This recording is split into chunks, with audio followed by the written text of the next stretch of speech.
Bonjour à toutes et à tous. Aujourd'hui, on parle de la propagande occidentale mise en place au début de l'opération militaire russe le 24 février 2022.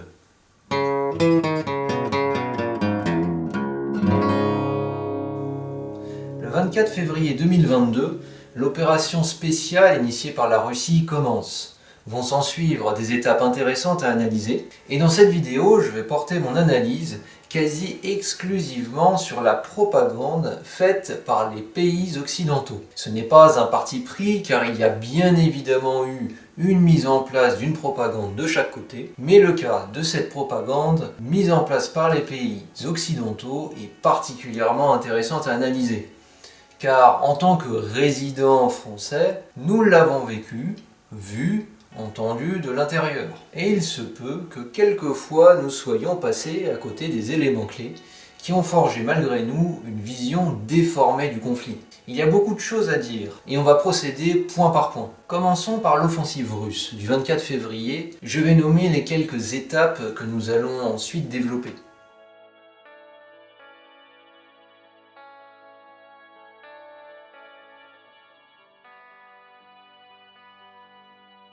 Le point 0. L'Europe découvre au matin l'attaque russe et ce matin-là, elle découvre cette attaque sans filtre. Les filtres ne tarderont pas à venir, mais à ce moment-là, la plupart des médias et des analystes sont pris de court et sont complètement débordés. Sur YouTube, les images et vidéos affluent tellement que la censure ne parvient pas à œuvrer assez rapidement. Les vidéos sont brutes et montrent des images des batailles telles qu'elles sont, avec des civils, spectateurs malgré eux des frappes aériennes et de l'intensité du feu russe.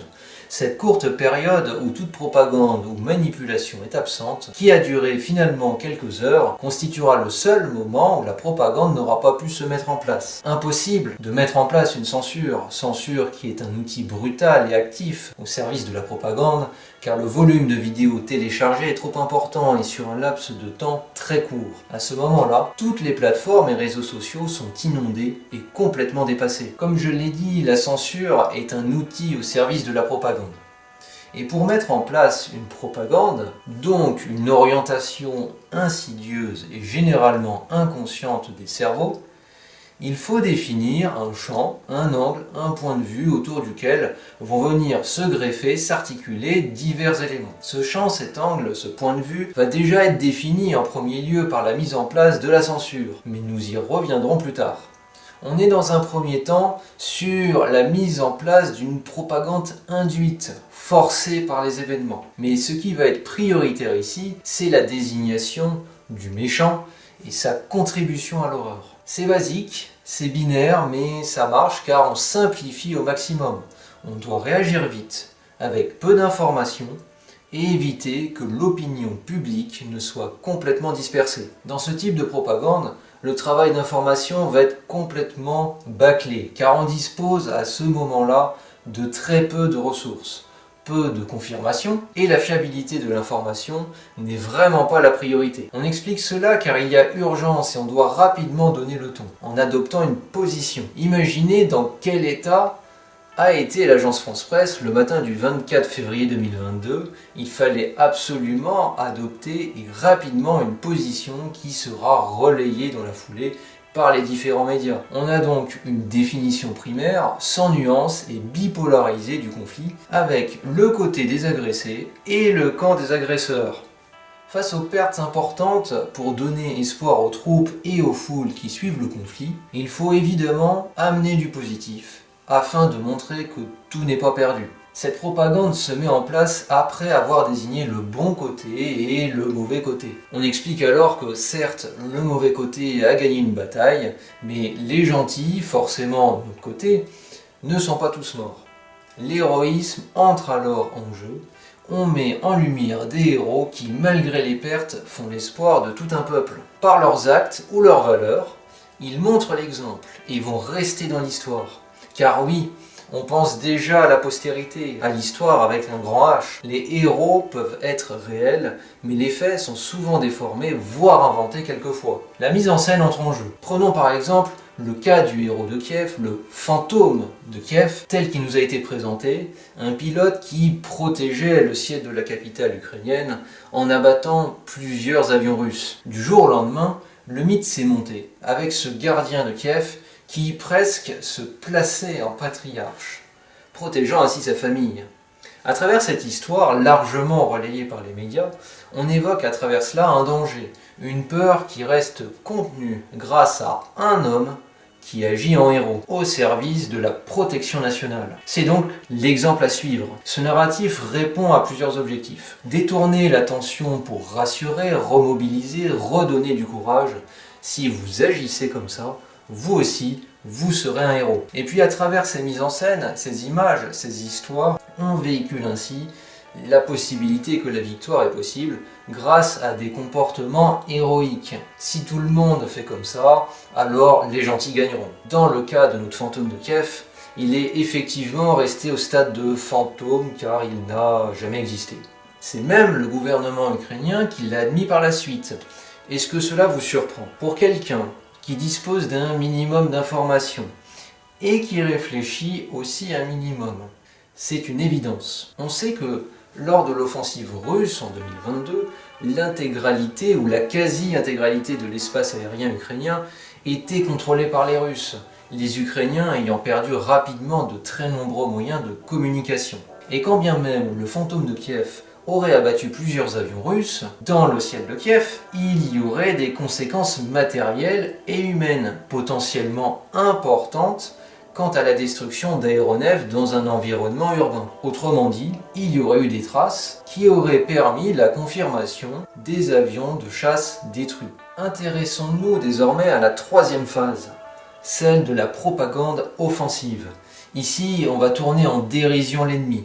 On se moque de lui, on provoque avec des phrases toujours plus arrogantes. Exemple véritable, vu sur une chaîne d'information en continu dans une interview avec Piotr Tolstoï. Mais où sont les fameux chars Armata dont vous parlez tant?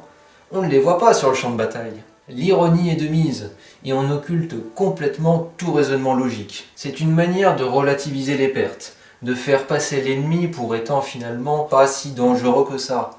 Et si l'ennemi n'est pas si dangereux que ça, c'est que la victoire est proche, elle est quasi certaine. On remobilise, que ce soit d'un point de vue de l'opinion publique, mais aussi des troupes. À savoir que la dimension psychologique a un très fort impact sur les soldats.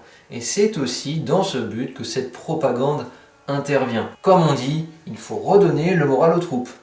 Après s'être moqué de l'ennemi, on va tout de même rappeler ce qu'il a fait. On a alors recours au registre de l'horreur, avec des images choquantes montrant la barbarie, l'ensauvagement et les dérapages. On va isoler des faits annexes et les replacer au centre pour justifier des actions à mener. Si un soldat ennemi commet une exaction, on va le pointer du doigt et s'en servir pour justifier que tout l'ennemi s'est ensauvagé. Comme si, bien évidemment, il n'y avait pas d'exaction des deux côtés et que les gentils étaient en toutes circonstances exemplaires et exempts de tout reproche. Regardez par exemple les cas de Mariupol, d'Azovstal, Odessa ou même du massacre de Boutcha. À Azovstal, on montre l'utilisation des munitions incendiaires par les Russes. Son effet spectaculaire est censé renforcer l'horreur, comme si l'utilisation de cette munition était exclusivement russe.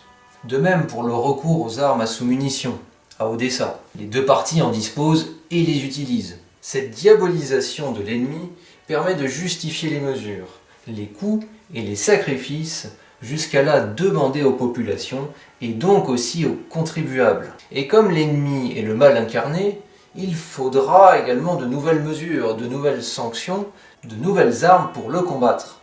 Ce qui justifiera qu'il nous faut toujours plus de moyens pour que le bien triomphe du mal. Et vous allez avoir une alternance entre ces deux types de propagande, offensive et défensive, pendant tout le reste du conflit. Tantôt l'ennemi est faible, il ne réagit pas, l'exemple de Koursk On se félicite et on en rigole. C'est la propagande offensive, la propagande de provocation. On n'hésite pas à montrer les pertes de l'ennemi, matérielles et humaines. Le drame ici de cette propagande est d'amener l'opinion à se féliciter des pertes humaines. Et puis l'ennemi redevient méchant et dangereux. Il nous faut toujours plus de munitions. On manque d'armes, d'hommes. Il faut des interventions extérieures. On gonfle alors nos propres pertes, car la situation devient critique. Exemple de la contre-attaque russe en région de Koursk. À ce sujet, méfiez-vous toujours du nombre de pertes annoncées. Que ce soit d'un côté comme de l'autre, c'est une des variables d'ajustement potentiellement au service de la manipulation.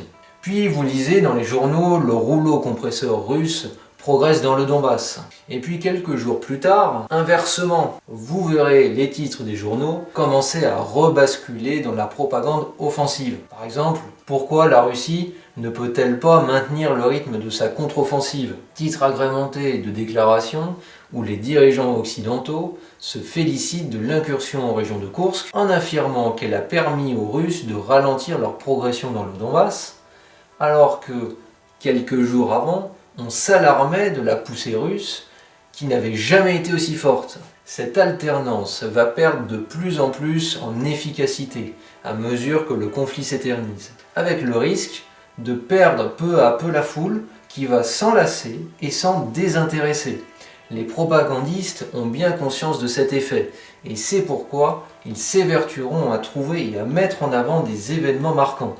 Exemple de l'attaque d'un dépôt de munitions à Toropets ou en évoquant une situation tendue autour de la centrale nucléaire de Zaporijjia alors que cela fait des mois que la situation est déjà préoccupante. Les coups d'éclat vont se multiplier et permettent une survie relative de ce type de propagande qui mêle l'alternance entre défense et attaque. A noter que la propagande du mythe ne peut plus être utilisée car davantage démasquée, découverte, usée et donc rendue inefficace. Quelques moyens de mise en place des différentes formes de propagande.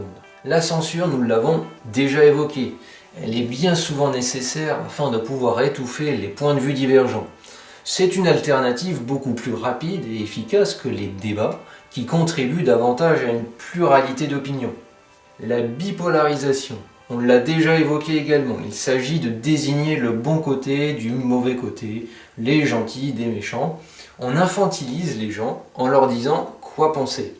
Et si vous ne pensez pas pareil, il n'y aura pas d'entre-deux. On vous stigmatisera, pointera du doigt, traitera de complotiste, c'est à la mode, de fasciste ou de négationniste. Cette bipolarisation est omniprésente. En premier, chez les journalistes incompétents qui cherchent à obtenir la fameuse réponse à la question « Condamnez-vous ces actes ?» Si vous ne condamnez pas, vous sortirez immédiatement de la normalité et on vous dira « Donc cela signifie que vous ne condamnez pas les atrocités commises, les exactions, l'agression, bref, toute une panoplie d'exemples qui vont susciter une indignation. » Les spectateurs vont alors être pris dans cette bipolarisation et retiendront seulement le fait que vous ne condamnez pas, donc vous êtes d'accord. Aucune nuance n'est possible avec la mise en place de cette bipolarisation qui évince finalement toute réflexion, toute argumentation. Il faut savoir que l'esprit va retenir les choses essentielles. En posant des questions simples et limitatives, vous bloquez tout raisonnement qui pourrait faire émerger d'autres idées. Par la simple utilisation du mot « condamner », vous orientez déjà une réponse. Celui qui condamne se place en protecteur. Il est du côté de la justice, du droit, du raisonnable, donc du bon. Celui qui ose ne pas condamner est donc un sauvage qui n'a ni valeur ni morale. Alors, vous condamnez ou vous ne condamnez pas l'incursion russe? L'insistance, on parle d'insistance quand le matraquage est omniprésent. Sur toutes les chaînes d'information, vous allez avoir les mêmes informations qui vont tourner en boucle avec malgré tout différents analystes qui finalement vous donneront exactement la même vision au final. Vous faites une recherche sur internet, un article parle du conflit ukrainien, une transaction sur internet, faites un don de 1 euro pour les Ukrainiens. Vous vous rendez en mairie par exemple, un drapeau ukrainien. Ce n'est pas un simple soutien, C'est du matraquage dans le but que vous vous conformiez à la norme. Norme définie et édictée par la propagande mise en place. L'utilisation du vocabulaire spécifiquement orienté. Vous remarquerez que je n'ai pas utilisé le terme de guerre pour désigner le conflit qui oppose la Russie à l'Ukraine. Ce n'est pas une guerre. Une guerre est entamée lorsqu'il y a déclaration de guerre, ce qui n'est pas le cas ici. On peut parler de conflit armé, d'une opération militaire, mais pas d'une guerre. Le contraste est même saisissant entre le vocabulaire utilisé des deux côtés. D'un côté, côté occidental, c'est une agression, c'est une invasion, c'est une guerre. De l'autre côté, c'est une opération spéciale. La déformation des faits et le recours aux vérificateurs, les fact-checkers. Revenons un instant sur ce que j'ai évoqué précédemment, avec le point zéro où il n'y a pas de propagande. Ce point zéro va servir justement à la mise en place d'une propagande. Au moment du point zéro, vous avez des vidéos qui circulent et étant dénuées de tout contexte. Sans être expert, difficile de dire précisément et avec certitude sur une vidéo amateur ce qu'il se passe et pourquoi.